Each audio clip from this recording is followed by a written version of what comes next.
BTS exhibition in LA at the Reef. We're getting ready to go in. Everyone's getting pretty excited. So let's get it. This is the merch that they're selling here.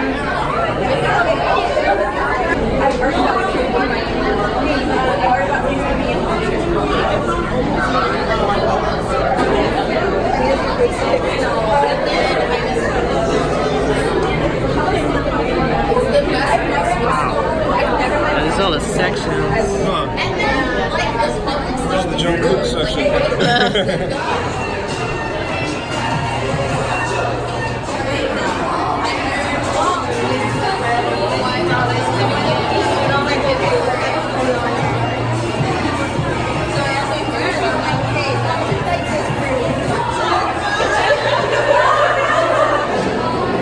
Oh yeah, Jimin.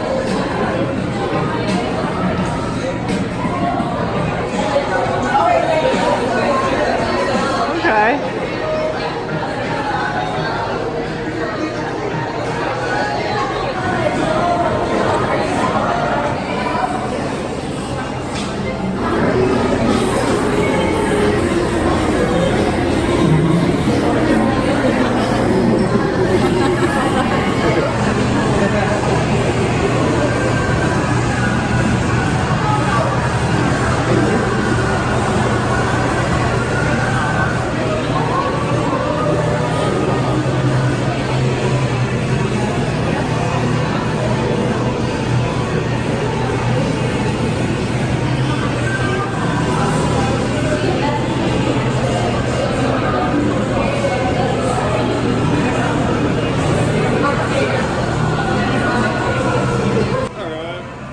Now we are over at Oslo for some vegan Ethiopian food. Exactly what we need to fuel up to get ready for the movie later tonight.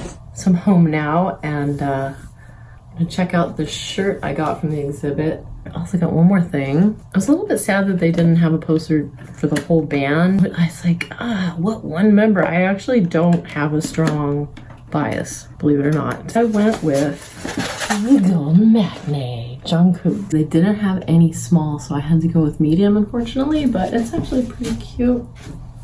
I was looking at the map here and the names of the different areas, which I wasn't always paying attention to when I was there. I was hoping to refer to my favorite areas by name, but honestly, oh my gosh, I'm a little bit confused now. But there was one section, it was definitely my favorite. It was filled with like candid band shots. It turned out that many of them were taken by other band members, which was so cool. So I spent a lot of time in there.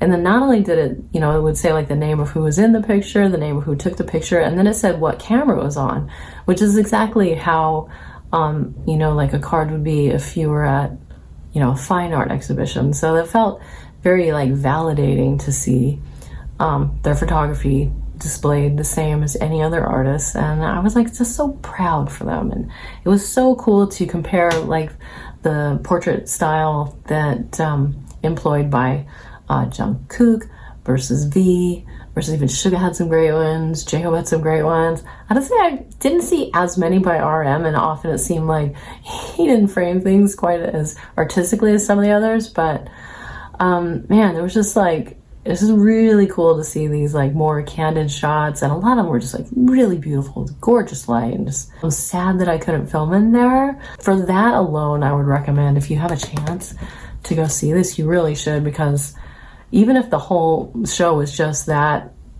area, I would have been pretty stoked. But then my second favorite part of the exhibition was probably where they displayed some of the costumes from the music videos. It was really fun to see. Cards would say like, you know, what music video it was from and like who wore it, and give like a little phrase or like what the inspiration of the outfit was, and like I guess how it fit into the music video. But then I noticed that in the corner they were playing a video on the wall that was each of the members, well, actually showing them in the process of designing these crazy gas masks that were on every mannequin. Each of them were like different, and some were kind of like almost psychedelic, and some were a little more scary. And see, like Suga said, oh, I feel like this should be red because that's the color I associate with the song, and like the eyes should be blacked out, and I want the word no to appear. That was interesting, definitely.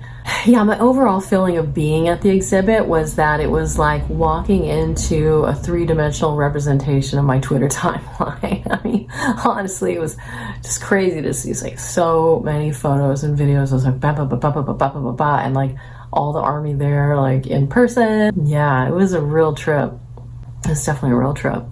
So, and then there was like music playing in some of the different areas too. I felt a little bad for the people that work there. Like, okay, so you have to hear Walian all day long. Oh, Walian. Speaking of which, in that room that was playing Walian, it was an entire wall, edge to edge videos, maybe about this big, of them just in their dance room practicing choreography. And it was like so mesmerizing. And I was like, oh my God, like it would take me so long to like individually appreciate all these dances. And that's what it was like the whole time. It was like, oh my God, there's so many things. So, oh my God. It was like, it was sensory overload. That would be the word that I would use.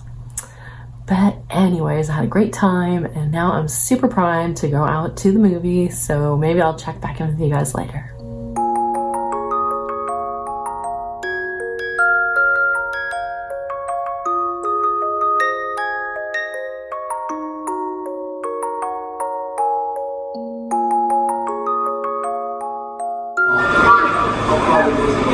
이렇게 트위터로 이런 식으로 생기구나. 저기 트위터.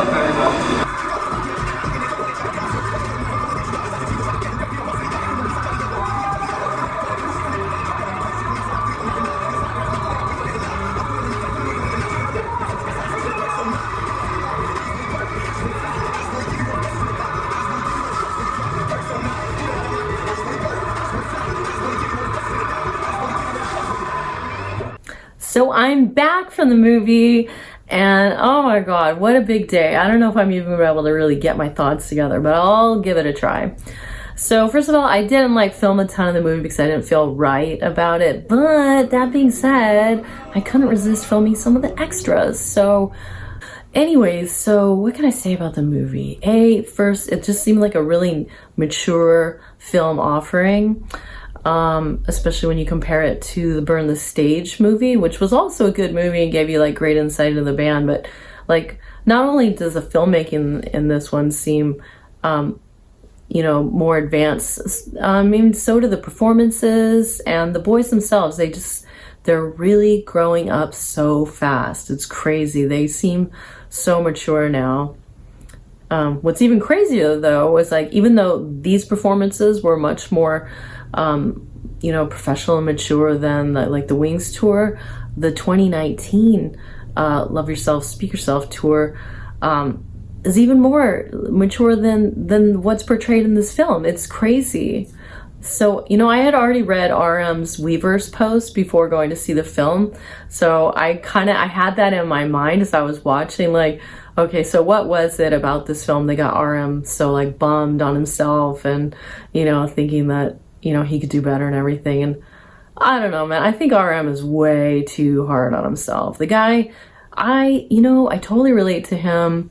I also have a high IQ and I tend to overthink things, and I always want to put things into some kind of perspective and to learn some kind of lesson and everything. But bro, like, take your own advice with the Love Yourself and just like, we accept you for who you are right now, and we know that you're growing and maturing and changing, and like, we are not judging you. Like, you are already doing so great. You're you're nice. Keep going, okay? And Jungkook, oh my God, I almost lost it. I was totally getting like choked up when he started. I did not expect I heard there was going to be a crying scene, but I did not expect it to be practically right out of the gate in the movie. It was like one of the first things, and I was like, oh, I'm not ready for this. Like, it's so sad to me that Jungkook, his overwhelming memory of not only that during the moment that night when they went to go do the photo shoot and he was crying, but his overwhelming memory of the entire tour was his voice cracking once in one performance on one stage. Like, bro, you are so perfect. You have no idea how great you are. I don't think any of these guys have any idea of how truly great they are. It gives, you know, it gives perfectionists like myself a lot to think about. I'm gonna cry again. I was like, Ryan has told me before, my husband Ryan has told me before, don't be like Jungkook. It's so hard. Like, you want to be perfect on camera. You want to be perfect when people are watching you. But, you know, perfection's unattainable. So baby, please don't be so hard on yourself. Breaking my heart. I'm just so glad that he has Jimin, who himself is worried about perfection, you know, but I'm just so glad that he had Jimin there to, you know, find him sulking in the corner and to bring him to the band and to help him cheer up, you know. There's so many beautiful friendships in this band. Like, I wish I had a crew of bros like these guys. I really do. Oh my god, you guys, I'm gonna cry. Like, seriously.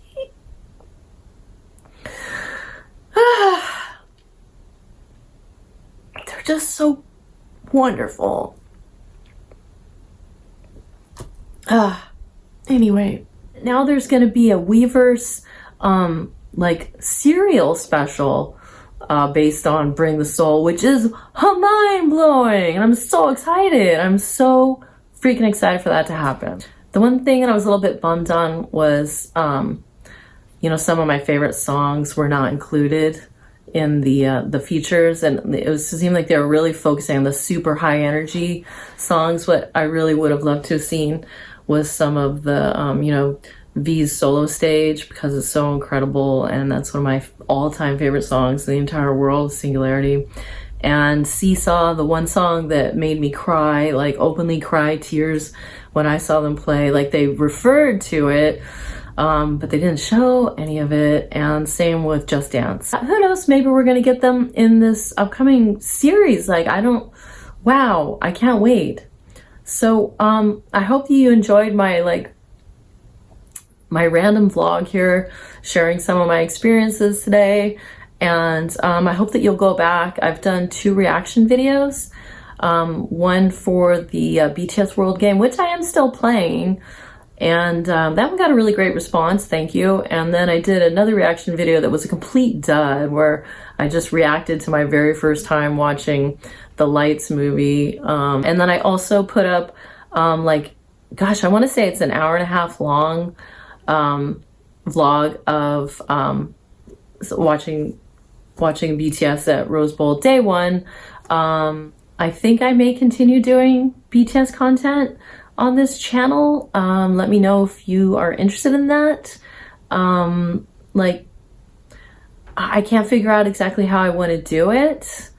I'm still learning this format, and honestly, you know, for over a decade now, I've been making videos about myself and my life, so it's weird for me to make videos about someone else and their content. It's like it's a whole new world for me, so I'm learning and growing here.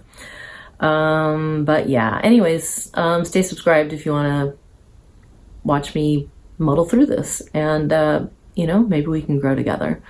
So until next time, I purple you. Do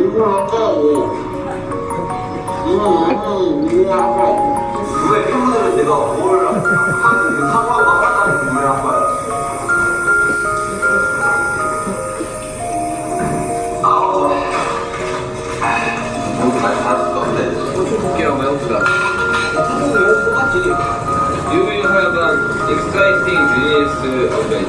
이거 정국에 나왔던 거네. 아, 이거 밑에 로또 뭔가? 정국이랑 똑같은 이야기야. 로또 번호입니다. 보너스 7번.